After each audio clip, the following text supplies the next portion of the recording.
So are we concerned that letting Jarvan have 2 flags is a double standard? You already made that joke. Ah, that's actually pretty good. I work with Freak, and that one is pretty good. Yeah, there we go. Yeah, okay. So talking about turrets, we removed the slow and damage reduction from inhibitors.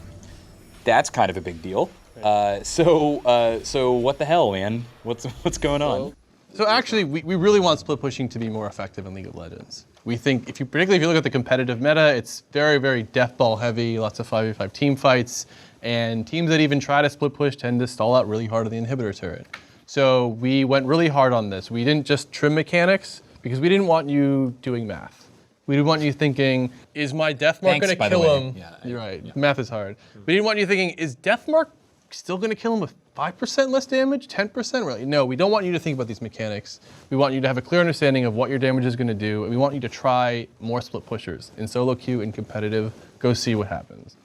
I think this is cool, but my personal opinion is, because we've talked a couple times about how it's not really sure how much this will move the needle when things like Sivir, Righteous Glory on like Alistar and Maokai, like hard engage is still very much in, right? But I wonder if there aren't characters like Shen that kind of exist at the halfway point of like, is a really good split pusher, is a really good team fighter. Like, I feel like we may not see the Jaxes and stuff at first, even though he is getting like even a numerical buff this patch. But I wonder if teams don't try to employ a little bit more of that strategy with this change being the way that it is. And then seeing how it fits out and seeing where you can include like more damage heavy split pushers. Right. I think there are a lot of things that need to happen to make split pushing optimal. Like if Righteous Glory didn't exist and if we killed Sivir and if Dragon wasn't nearly as valuable, yeah, you probably would split push a lot. We're not doing that. Right. But we are making it so I think it's a viable option given the right comp and the right champions. I mean, if your 4-man unit has Janna and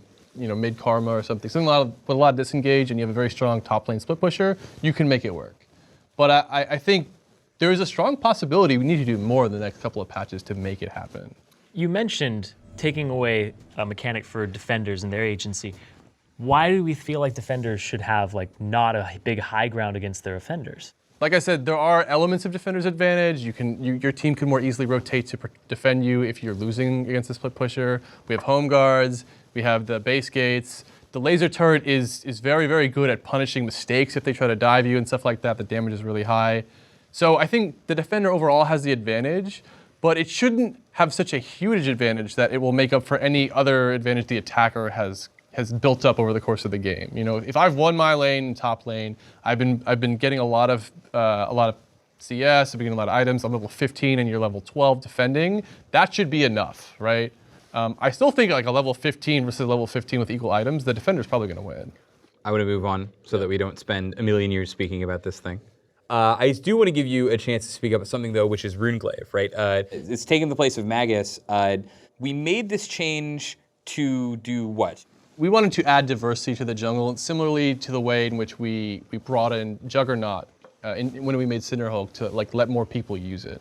Right now, the problem with Magus is that it doesn't actually make you able to clear the jungle if you couldn't already. It just gives you a very, very large stat infusion as a reward for doing it. So if you're Nidalee, if you're Fiddlesticks, if you could already clear the jungle, here's 80 AP and 20% just CDR go spear dudes or crowstorm people forever and just win. And you'll notice that Fiddlesticks among the highest win rate solo queue junglers in our game. Nidalee has been very strong for a while. When this item gets purchased, it's extremely powerful, but very few people can use it. Right. And so instead of leaving it in the game and having that balance point that we have to tune around, we decided we're going to replace it entirely with Runeglaive so we can offer an item that a lot of people can use. So now, like, Nidalee already likes this item. Fiddlesticks still uses this item, right? Like, between drains, he'll auto for the mana back and just AoE the small camps down without having to use Dark Wind. Diana might be in with this. Fizz, Evelynn, Karma jungle might be back. We've seen Malzahar in places. Karma. No. Somewhere Diamond Prox is smiling. He's right. Like, yes. Yeah. We've seen Malzahar jungle. Like he has the mana to keep the Voidling tanking the entire time when he gets this. Jeevan's trying to act cool about Malzahar jungle. He's like, oh, we've seen Malzahar jungle. Jeevan got 16 kills in a playtest, just waiting in bushes for people to show up and then just optic blasting them out of nowhere. I punished Piff for playing Nidalee and existing, basically. Okay. So I'll allow it. we were actually pretty encouraged after that playthrough. God, I was so salty about that game. I really, really like Runeglaive. I think it's a really awesome item. You don't, the big problem was, as a mage, you're like, I need these blue buffs. These are my blue buffs, but your mid laner wants them. Yeah. So you're hoping it's a Yasuo or somebody who doesn't use it. Yeah. But the thing here that I'm concerned about, my only big concern with Runeglaive, I think it's really good all around, is that these junglers, you're saying it enables them to help them jungle, right? Getting to the point where you actually purchase Runeglaive, you're like, okay, I backed after a very horrible clear, I got my first jungle item.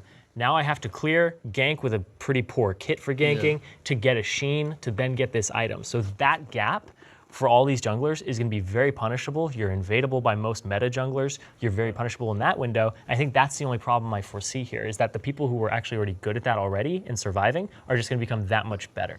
So we explored options of making the early clear for these mages a little better, and then when we thought about it, we're like, do we really want to remove the disadvantages of putting a mage in the jungle because they tend to scale well off gold? If you could hide certain vulnerable ones out of lane and come to a lane when you gank with a huge amount of burst and CC, that's something we were pretty scared of.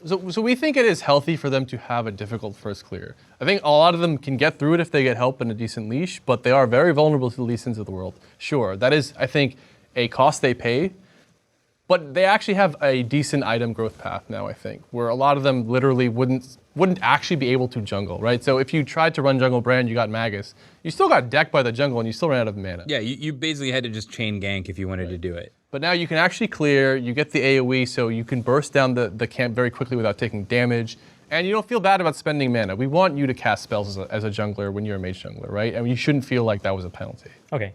We have Elise changes, and you actually played her today. You did go Runeglaive, so in general, how do you feel about these changes to Elise? Because I think we can all agree she's not really in a great spot right now. Feelings? I think that she's in a great spot after these buffs. And the fact that it's like pretty much 3 simultaneous buffs. Runeglaive gives her another option in the jungle, a lot of damage to actually burst somebody. She's in a place where she's going to have a lot of sustain. She's going to make up late game damage with the fact that her E now gives her more damage by maxing it. Yeah. And you can take a different smite with Runeglaive. You don't have to take Trailblazer. You can be like, challenging smite.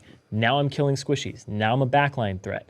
So I feel like Elise, just in general after this patch, is going to be in a much better spot. She's not going to be sitting at that bottom of the tier. She's going to be a great pick comp champion. What I really like about her damage output now is, like it's still, especially with Runeglaive, it's a little more front-loaded. It is kind of like right as you start getting points into Cocoon, it's just like a whole blast of spell damage, and she still has the dominance being a form swapper. Her on-hit is really good too with attack speed from Skittering Frenzy. Like she's going to do a lot of damage. But I guess that's the thing that I like about the repel change is because it's after you use it, right? In a majority of cases, for her to follow up and kind of fill the time with that damage output, she's like on top of you. It's like peelable. It's something you can knock away. Where I think in the past, like if you imagine pre-nerf Elise, like God mode Elise, it was like you get cocooned and then she will kill you in that cocoon, right? It's like take a huge amount of damage, take a huge amount of damage from there, right? Where now this is a little bit of a follow-up is like, not only can I escape, maybe my team can help. And if you're just like a strong melee champion as well, it says, well, now's my time to try to make something happen, right? A lot of the power we gave to Elise only comes when she repels on top of you, which means she is not planning for her escape with repel. She's taking a risky move. And I think that's something that we're a lot more comfortable making her strong at, as opposed to the old Elise that was kind of like ball of stats, walk up to you and then just exit whenever she felt like it with repel.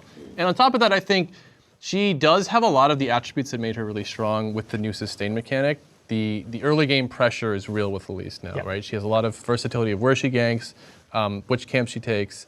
And that is sort of like a niche that Rek'Sai occupies. I think she'll be maybe the more mage version of it. But this is a lot of what people came to expect out of Elise, and I think people should be pretty excited about the changes.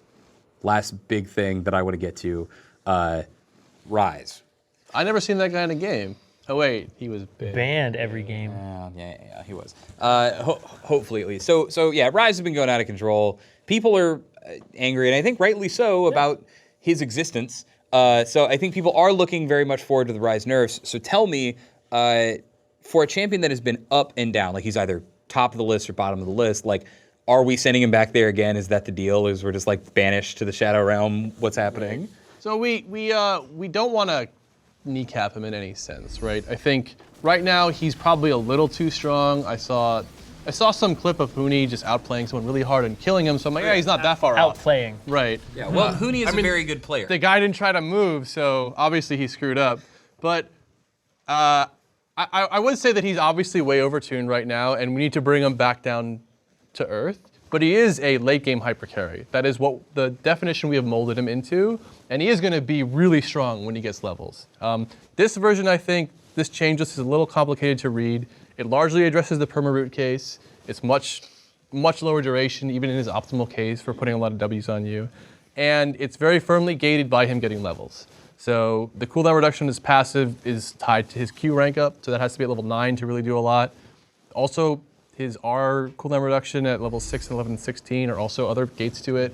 So he's still going to be a really scary dude when you get golden levels into him, but it's going to happen later in the game, and it's not going to be like Ryze got a kill from his jungler top lane, Catalyst, Tears came back to lane, and the game's over. That shouldn't happen. So when he hits level 13 and I played against him, he's still very threatening. I felt like I could barely move, that Merc Treads was I have to buy this item in order to even play against Ryze, even if there was like 280 threats on the enemy team, like have to buy Merc Treads against him. And I still felt like I was getting very close to perma-rooted. The fact that he has so much movement speed on his R as well meant escaping him was very difficult.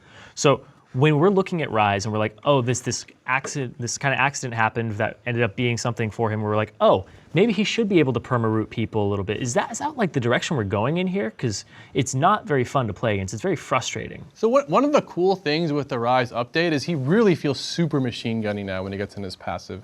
And for us to support that, he has to throw a lot of roots at you, right? Because he is going to be chain casting spells. We have largely mitigated how effective each individual root is from Rune Prison. He is still going to root people for a decent amount of time, and we're okay with that. That is one of the strengths that we want him to showcase, particularly as the game goes on.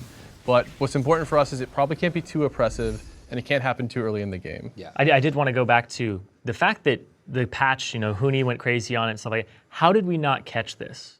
How did this slip by that maxing W and actually getting a perma root off, and then we're like, oh, that should be his pattern.